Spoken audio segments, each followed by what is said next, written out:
What's up, Ninja Nation? It's your boy Jesse James. It's really freaking nice out here today. Besides the stupid black bumblebees that are flying around. I was trying to get in somebody's face. Besides the point. Today's wonderful episode 8 has been brought to you by Mountain Dew Kickstart. Oh yeah.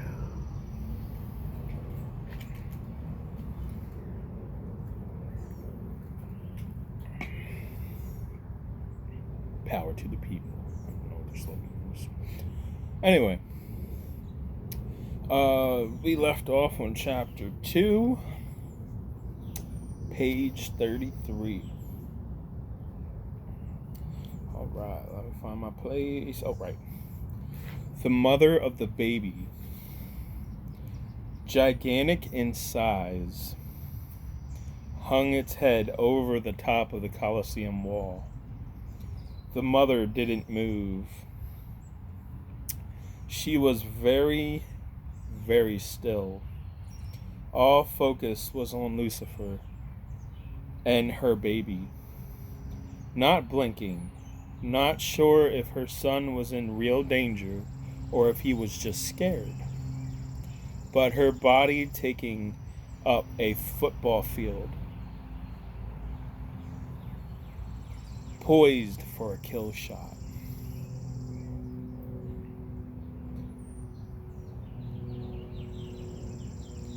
Green energy slowly came out of the Centazeus. Halfway through, its body began to shake. The Centazeus started to become weak.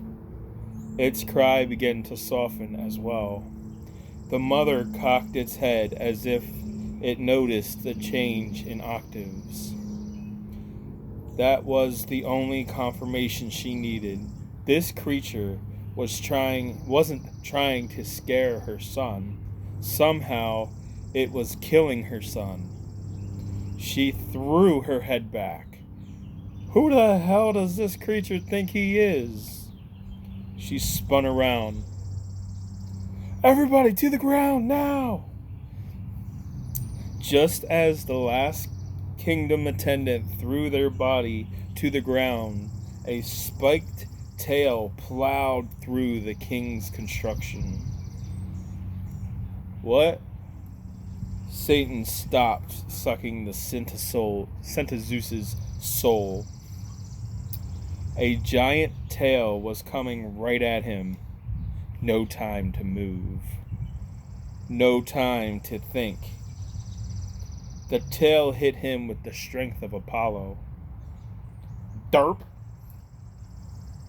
Satan was ragdolled halfway across the island, and the mother snorted and nodded justly at the horizon. The little Centazeus holding... Bye, Felicia. I'm probably gonna be back later. Oh, alright. Done fucked up my... The mother snorted and nodded just as the horizon. Little Centazeus holding... Oh, here we go, yeah.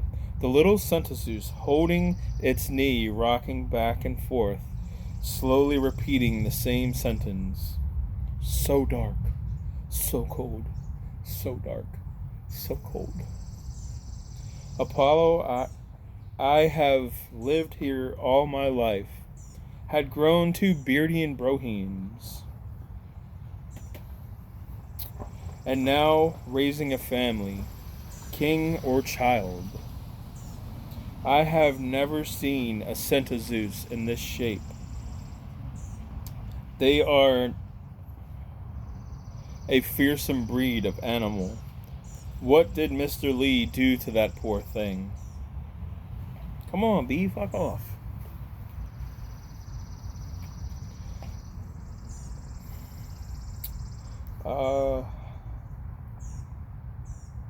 What did Mr. Lee do to that poor thing to make it shake like so?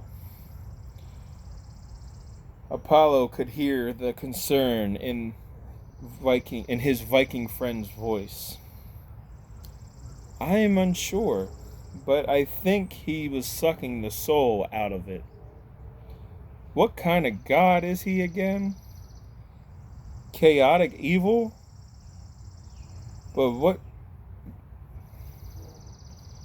but what universe does he hail from for us to be cursed by his presence? I do apologize for your pain he has caused to the island and your people. Shall I revoke the tournament? No, no. The people haven't smiled this much in a long while. But please answer me this. What is he?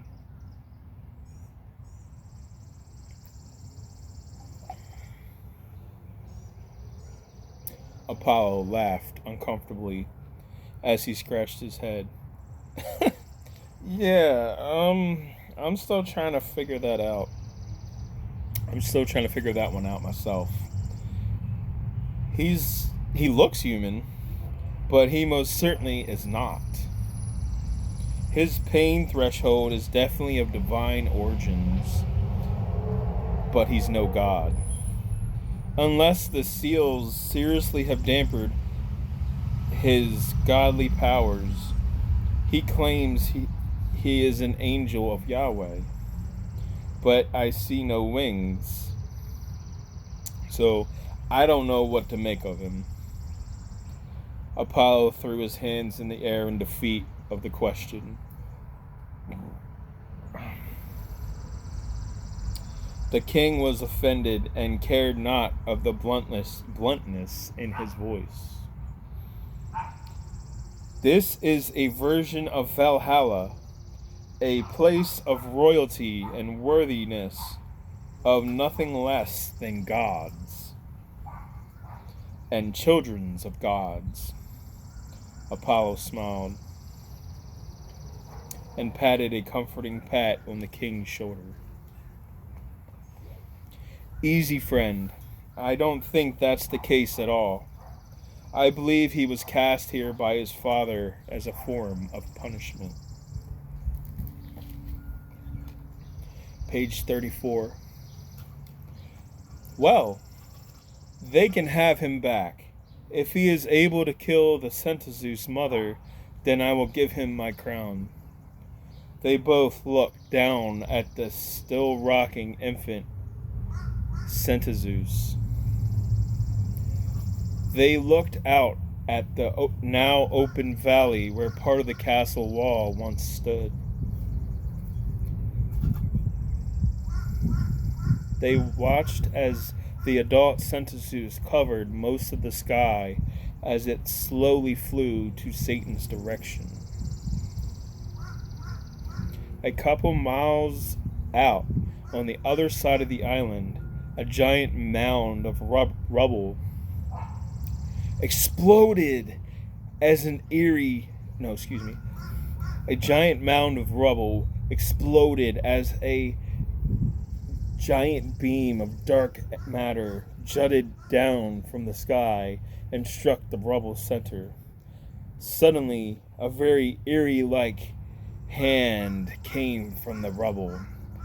A flock of rainbow firebirds decided to take flight as they deemed the sight too scary to see and stay. A mother skin changer was absolutely terrified and couldn't move. She placed her wing over her children's eyes. Don't watch, younglings. But as any young, the command fell on deaf ears. So they pulled a few feathers down to watch. Cool, is that a dead guy? A wing smacked the back of the head. Ow! What was that for, Ma? Jonathan, I told you not to watch. A shoulder appeared. Lightning crashed and thunder rolled. A crow crowed. And suddenly, a head popped out. The sheer sight made them all shrill with fear. "Oh my gosh, it's hideous! Oh, the horrors! Look away before you remember what it looks like." "Mommy, I want to go now. I want to go in now," the baby ice dragons said to their skin changer mother. They nestled in their mother's side. Moments later, another shoulder, and another arm. Another zombie moan. Ah. The sheer sight of a half-dead torso coming out of the ground was almost too terrifying and horrifying to bear. Finally, the mother was spooked enough to leave. "Come, children, quickly." "See, George, I told you zombies were real." "Shut up, Jonathan. Let's get out of here before it eats our brains." No sooner did the birds fly away, Lucifer broke free of the last layer of rock. "Air! I need air. I can't breathe."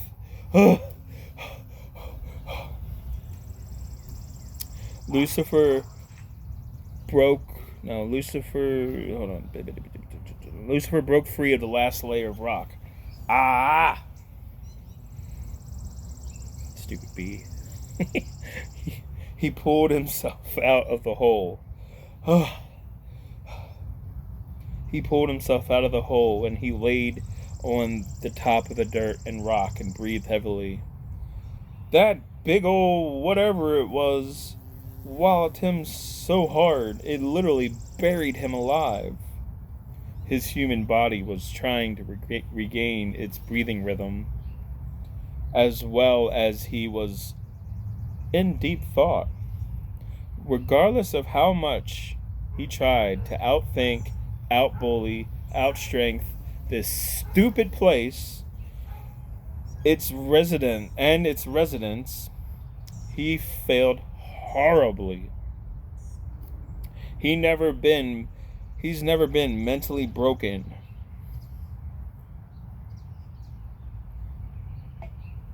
like this place has made him. The caliber of defeat that was starting to wash over him, this place was hugely toxic to him, making him feel more and more human than a ruler of the earthen underworld. He ain't never been in a situation muscle or magic couldn't get him out of. This was completely new territory. Even the human hitman punks of the god-forsaken Demon Hunters Club, organization, whatever they called themselves. What were they called again? Oh yeah, the Department of Supernatural Affairs, DSA. Never posed this much of a threat. Few good licks, but never this much of a threat. How am I supposed to get off this rock if I can't even beat a bug smaller than my fist? Alright, Ninja Nation, that is the end of Chapter 2. Thank you for being with me, and go outside and enjoy the weather. And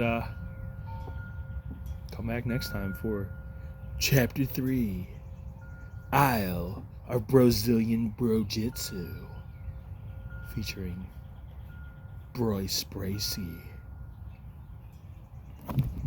Alright. Peace. Thank you for being with me.